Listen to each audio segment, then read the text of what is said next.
Hi class. All right, welcome to grade 12 college law.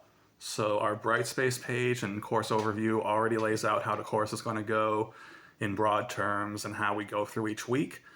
In this video, I'm going to go straight to where taking this course could take you in post-secondary, as well as our first discussion topic for the discussion threads that we're going to engage each week to get to know each other with the material in the course. And remember, that is a participation completion mark in class engagement with your peers.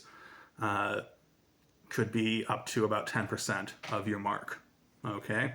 Depending on whether you do or do not do contributions with your own threads and then replying to at least 3 other threads with meaningful responses, okay? Whether it's building on a subject or respectfully disagreeing and throwing different ideas out there, that's the range for that, okay? So outside of the discussion threads in this video, we'll also do some introduction concepts of law that will inform the assignment that's due at the end of day Friday this week, okay? So when it comes to grade 12 college law, that presumes that you're going to college next year. If you're going to university or to an apprenticeship or straight to the workplace, that's fine. You'll still get a lot out of this course. Just be aware that college law in grade 12 is meant to be a prerequisite for college level law programs. And college level law programs tend to take you into jobs such as paralegal or legal assistant or being an underwriter or being an administrative person at a law firm, okay? There's also jobs with governments being sort of a compliance officer or a bylaw officer for certain types of law where the regulations and the policies on some activity are very straightforward, and enforcing them for a municipality or sometimes for the province is done by civil servants, often called bylaw officers or compliance officers. Okay, another job that college law can lead to is the other end of what I just said, where you help banks or businesses or different groups, really any group that doesn't want to get a fine or some sort of punishment for not following a policy properly, has compliance people who they pay to make sure that everything they're doing is in alignment with the law and will not get them in trouble. Okay? As far as I can tell from my research so far, there's not really many ways to go straight to law school from a college level law program. If I'm off in that, then please let us know. If there is a way to go from Humber or Georgian for law straight to an LSAT and into law school to become a lawyer, please let us know. It seems like generally if you really want to become a lawyer, you need to take a 3 or 4 year university program, and then from that program take your LSAT and get into a law school. Okay, most law schools treat university as a prerequisite for being a lawyer, but as we just laid out with paralegals, underwriters, even types of journalism, really, there's lots of important work in the law field that doesn't involve being a lawyer, okay? And it's something that is worth knowing about. You'll see a lot of these topics that come up in the law any citizen should really know about, okay? So our discussion topic for this week is going to be just introductions, getting to know each other. All right, so we're going to say our name, which region we're in. I know about a quarter of us are sort of Bruce Grey, but there's at least 3 or 4 other regions of Ontario that students in this course are in, and that's often something that really intrigues people, or at least it sort of makes you more invested in the online learning process when you realize you're engaged in a common project with people all across Ontario. In other courses, it's all over the world. Okay, so who we are, which region we're from, the highlight of our summer, and why we want to take law, and the best could be book or show or movie that we got into recently. Could be one of all 3, but just one. Okay, so I'll give an example. I'm Mr. Paolini. Okay, I grew up in Toronto. Now I work in Central West Ontario. Okay, my interest in law would come from the fact that I've always followed public affairs. Some of my students know in my 20s I worked in politics for a bit. And even when I wasn't working in that field, even as a kid, I found public affairs important and interesting. And I think if you want to be able to make a positive difference in your community, you need to know something about the law. And once you know something about the law, you become an active person in knowing when laws are just and there are good laws that should be cooperated with by people for the sake of having a good and prosperous community, and when laws are either unjust and need to be repealed and done away with, or when laws have outlived their usefulness and a public conversation leading to a new law has to be had. And you can engage in that meaningfully. Every citizen is called to do that. In a free country and in a prosperous society, people seek to do that. So that's my interest in law. When it comes to the best experience of this past summer, I'm going to say hiking around Killarney, Ontario, so the northern end of Georgian Bay, close to Sudbury. You've got Killarney, and one of the trails goes to a spot called the Crack, and these high, sort of rocky mounted ridges surround Killarney, and the Crack is one of the highest mounted ridges, very jagged ground. Walking up to it, it's a great view. I love hiking and swimming. I'm going to try and do as much of it in October and September, these next 2 months, as I possibly can. All right, when it comes to best book or show or movie that I've engaged recently, I guess what comes to mind quickly is a movie and a book. So I watched that new horror movie, Weapons, and apparently it had a whole lot of hype, but I didn't even know that it was a movie until I walked by a movie theater and saw the poster and went, oh yeah, we're hitting the fall season when different horror and mystery thriller movies come out. I tend to like those. Most people really liked the movie. Some people thought it was overhyped, but I thought it was pretty good. Basically, it's the first time, I'd argue, in like 5 or 6 years that a horror movie or a mystery thriller has been well written and had sort of a satisfying story to it. So obviously, if you're not into scary movies, don't watch it. But if you like that type of movie, I'd say it's worth trying. And then on the book side, I tend to rotate books. I'll go from like philosophical or spiritual reading to history and culture to just for fun fiction. I kind of rotate those three. And recently I did the next step in reading the Lord of the Rings trilogy. Kind of like once a year I read one chunk of it. So I'm about to finish part 2 of Lord of the Rings, The Two Towers. And I'm finding that for fun reading that also has a lot of depth to it. I'm finding that very satisfying. Okay, so that's the discussion thread. You're going to say your name, region you come from, why you want to study law, best experience of the recent summer, and a book or a show or a movie that you found enjoyable recently. I'll remind you all of that in the discussion thread. And remember to get full participation marks in this course, which can be up to 10% of your final grade. You have to give a thread, your own post once a week with some thought, and then you have to reply to 5 other students with something meaningful. Okay, you're not saying, great idea. You're saying at least 3 sentences and you reply to something specific they said and you grow on it. Okay, sometimes you're growing on stuff. You're all free to respectfully disagree with each other. It tends to come naturally. People kind of know it's an online course in a high school. We're not going to be catty like it's some sort of anonymous social media comment board. We're going to respectfully disagree and say, oh, that's an interesting idea. I can understand why someone would say that. I think differently. I think this, you throw out your alternative idea. And that's really how we'll do it, is when we have disagreement, we throw out alternatives and we learn through contrasts. We make positive proposals. We don't really attack other people's posts. We just say, well, that's interesting. I think something that could be missing is this other perspective. And then you lay out the other perspective. Okay, so that could be up to 10% of your mark. Now you know. All right, it's also in the course overview. All right, so now, last couple minutes, some key concepts of law that are going to go into our activity that is due end of day Friday.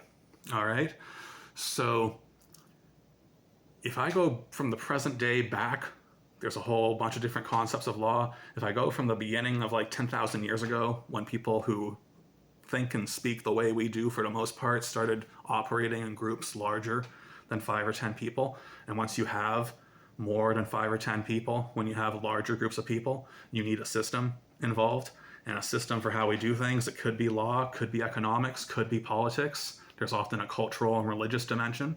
If you look at new finds in anthropology, the first really large communities were centered around religious sites of worship. However you break it down, there's a system of how to do things. And when that system becomes rules to resolve conflicts, and people all agree to follow these rules because they're treating the rules and any apparatus, any group of people for enforcing the rules as a third party of last resort, and they're treating the third party of last resort as something worth having, rather than having cyclical feuds between people or having situations where whenever there's a hard conflict, everyone just goes their own way and you got to start from scratch. People seem to find having communities that can survive disagreements and evolve new ways of solving problems as having enough benefits with any drawbacks that it's worth engaging and submitting to a system of law and agreeing, whether explicitly in smaller groups or through consent and cooperation in bigger groups, not leaving to find an alternative. That is how law and legal systems get going. Okay, and whether we went from today back or from the very beginning to now, what we'll do in this course is have 3 basic types of law, which can kind of be relevant to all situations. Okay, and that will go into our project. Our assignment for this week is, once we know these 3 types of law, we'll go through a timeline of different legal documents and systems of laws rising and falling and changing, and you'll see which one is which according to these 3 basic types. Okay, so one type of law is statutory law. Okay, statutory law is sometimes referred to as civil law or code law. I save those 2 labels for more specific contexts of different systems that still influence Canada. At the broadest general context around the world today and around the world for the last 10,000 years, statutory law is the term for when a document, a written document, lays out the laws. Okay? It can be positive practices that are prescribed, like you should do this. And there's various levels of whether it's a suggestion and it's like having laws about what not to do is still most of the document to have the freedom to pursue what's good. Sometimes the prescribed good behavior in very unique situations, like if you go to ancient Mosaic law or any situation where a culture was struggling to survive against the elements and against rival groups of people, the positive behaviors like how to prepare food properly, how to stay clean, how to do different things are pressured more so. They're pushed more aggressively with some force by the system of people imposing the laws, saying if you want to live with this community, you're going to do some positive behaviors to prevent disease, to prevent some problem from spreading. Okay? But statutory law, when it's a document with a written set of codes of laws, usually it's not as much prescribing positive behavior, but proscribing, with an O, bad behavior, and saying specific actions and activities that cause enough harm to people in the community will be past a certain threshold of harm and inability to evade the harm of the person who's repeatedly doing the bad things. There will be punishments to deter and discourage the bad behavior. Okay, so we've got statutory law where governments, whether it's a huge constitution for how the whole country works, or after that constitution and that country comes to be, just governments every few years passing particular laws on particular subjects, any statutory law is when a document with very clear written standards from the government or body enforcing the law tells you what is good and what is bad at the level of law when things are really important to resolve disputes and to enforce justice. Okay, that's statutory law. outside of written documents being very plain about the law, there is case law. So sometimes people call this law of precedent or common law. But when it comes to common law and precedent, again, those are both going to be applied in our readings to more specific systems of law that still influence Canada today. So we say case law at the broadest worldwide level today and going back for all of history. Whereas statutory is a document laying out the do's and don'ts, case law is anything not explicitly laid out in a written legal document by the authorities that still becomes a subject of intense disagreement, and people decide that a court case with lawyers and representatives for both sides, or for multiple sides if there's more than two sides in some court cases, will all appeal to a judge, and they all submit to the authority of the legal system they live under to have a court with a judge pass a ruling. Okay? Sometimes there's a jury involved. Our system involves having a jury, people from the average population, to review a case and give suggestions after they've heard arguments from different sides with different representatives, usually lawyers. But some systems don't have a jury. It's just people making appeals to judges, and there's different ways of getting different types of judges.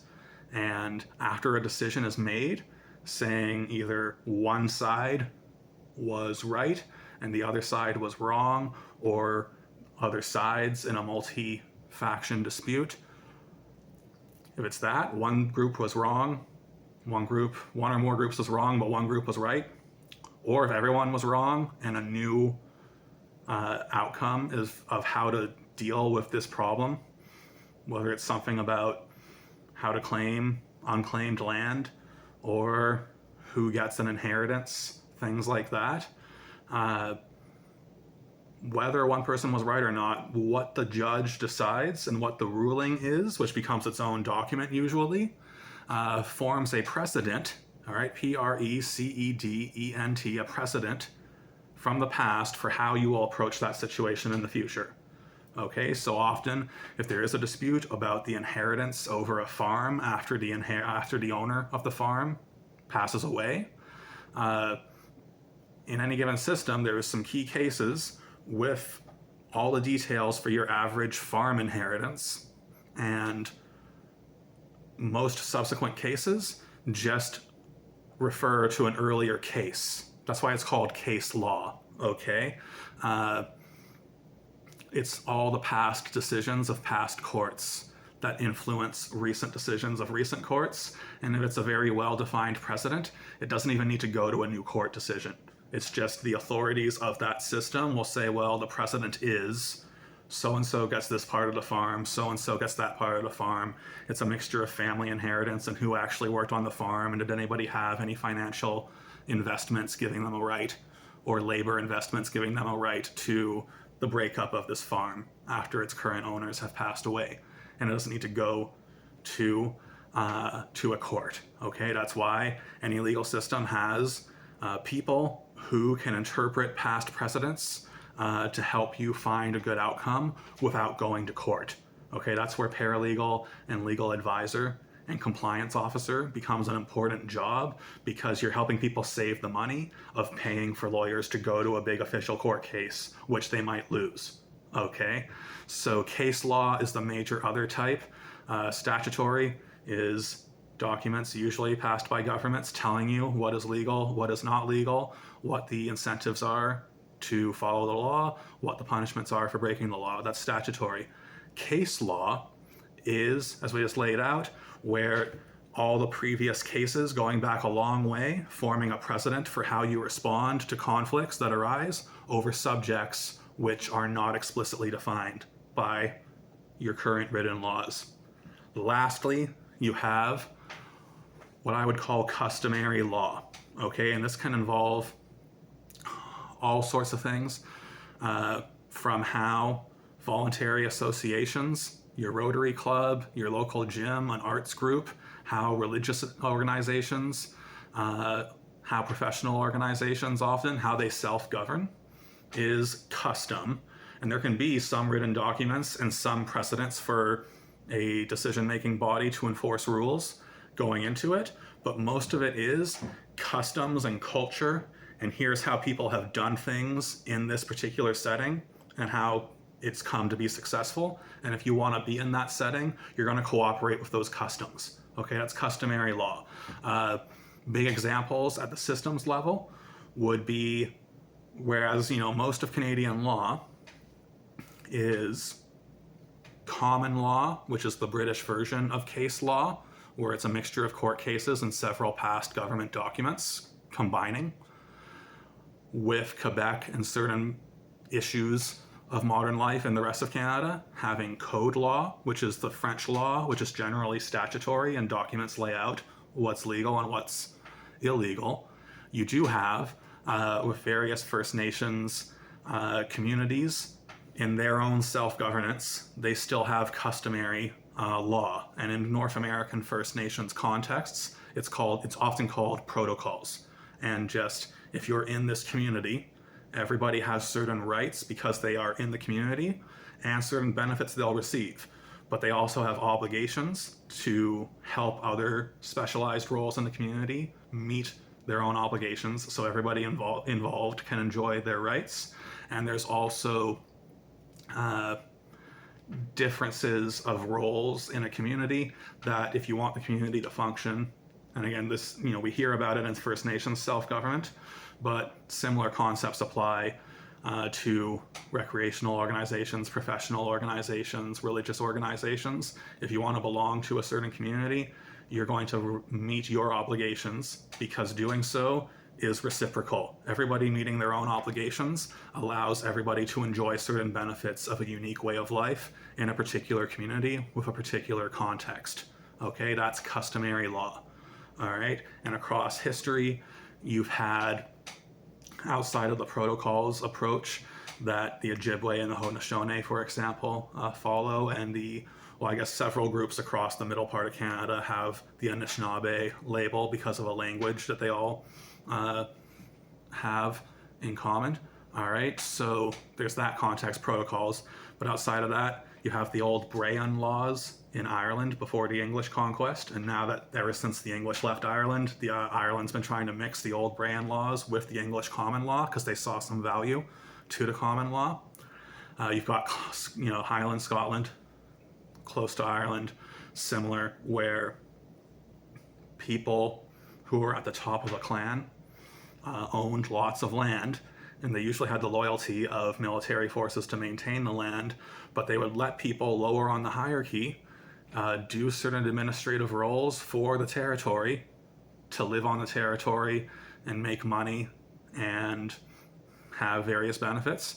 And then workers too, who could work the land. And sometimes it was very slanted towards who owns the land. Sometimes it was better for the people who were actually working it. But the idea being, the clan chief says, you can work on my land, and by working on my land, you share the profits from the farming that you do with me in the form of rent, or you give me an annual amount of your surplus food, something like that. Okay, so rights and reciprocal obligations play out in clan-based societies all over the world. So I've given you two protocols driven law, customary law in First Nations of North America, historical Ireland and Scotland, Highland Scotland. You had clan systems with reciprocal rights and obligations about land and animals and tools, okay, the key things for surviving before the industrial age. And then still further around the world, the Bantu and the Shona had similar approaches in the Horn of Africa. All the different tribes you hear about who make up modern Ethiopia and modern Sudan have these arrangements where, depending on where you are in a hierarchy, you have different obligations that if you don't meet them, best case scenario is you're banished and you lose your role. Worst case scenario is you could die. That was more farther ago in the past. Then throughout Asia, you have other examples, the Karens and the Kachins in Myanmar, formerly Burma, a lot of different ethnic groups around India and the countries north of India have similar approaches. So these are all just examples of, sometimes it's called indigenous law, but when you look at how it works with a community agreeing to roles for everybody, and if you meet your role, you get benefits, and if you don't meet your role, there's different consequences. When it's not in, the indigenous life of any particular part of the world, when it transfers across different parts of life, they call it customary law. Okay, so those three are the concepts. Statutory law is any law that is written out by the ruling authority and is specific about what to do and what not to do. Case law is when the precedent of past court decisions and past constitutional documents, usually we'll get into what constitutional documents are, just bigger documents of how a system works given by those who had power when a document was passed, and it survives long enough to influence the interpretation of law just as much as past court cases with precedents. So that's those two together, constitutional documents and court case decisions, past precedent, that's all case law. Okay, and then there's customary law. Okay, when particular practices to make an activity or a way of life prosper in a full way come with rights and roles and obligations for everyone who wants to join that community and be part of that way of life. All right, statutory, case, customary. Only thing outside of that, which will drive a lot of what we do throughout the course, is criminal law, okay, where there is a punitive consequence ranging from financial to jail time to a death penalty if the system has a death penalty, criminal law, and then civil law. Okay, so below the systems of statutory, case, and customary, which in many countries like Canada, you have a bit of all three. In any given situation, when there is a legal dispute and whichever system you're using, it's going to be a criminal case, something seriously wrong has happened and there's serious consequences, or a civil case where the third party of last resort, the legal system with the powers that enforce it, determines who was right, who was wrong. And in a civil case, it's about losses of resources that need to be compensated. And the losing side may have to compensate the other side with time, service, resources, something short of losing all your resources or going to jail or being executed. Okay, so civil law, disputes between different groups of people over resources and over alleged wrongs that need compensating. And then criminal law, where a serious offense has serious consequences. Okay, so our assignment this week will be giving you a timeline of how all this works. Not all this works, but basically a timeline of different systems. And you're going to say, was that code, statutory law? Was that case law? Was that customary law? Okay, and that will raise your awareness going into the rest of the course, where we go through types of law, civil or criminal, with specific court cases, either real cases that we'll analyze or fictional cases where we start playing the role of lawyer.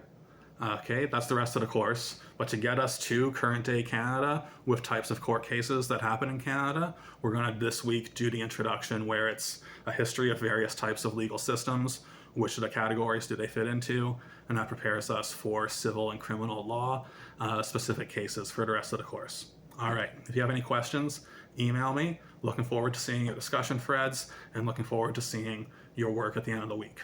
Thank you.